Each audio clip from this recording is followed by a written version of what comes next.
Pitúa. Pitúa. Sí. Yo le escuchaba mucho a papá decir, porque él era talabartero y tenía Sí. unos cuantos mitaí ahí que le contrataba a los chiquilines del barrio para que le barran el taller, para que le ordenen las herramientas o le pasen alguna herramienta que le Propio de pide. aquella época. Exacto. Ujú. Entonces, eran así como que no sabían hacer nada. No era tampoco ni siquiera que no saben, no querían hacer nomás a lo mejor. Entonces, hablan de pitubá, seco agüi. Le escuchaba a papá decir. Ujú.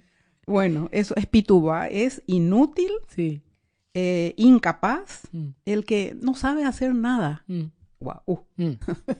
Guau, realmente. Guau. O sea, el famoso adolescente que no quiere hacer, entonces se hace el... Exactamente, es esa edad, Ujú. más o menos de 10, 12, 13, 14 añitos Sí. que están en la plena Sí. adolescencia. Y que prefieren no saber hacer para no hacer. Así Porque mismo, y saben, que ¿no? las mamás muchas veces por tal de que el niño no esté ahí sin hacer nada, Sí. entonces le pedían a papá y por ahí aprendía el oficio también, Claro. ¿verdad?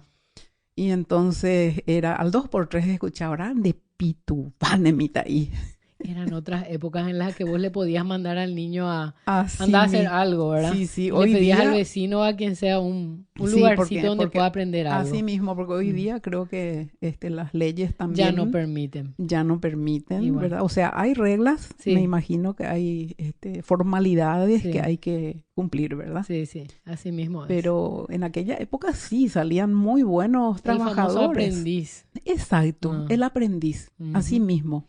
Espectacular.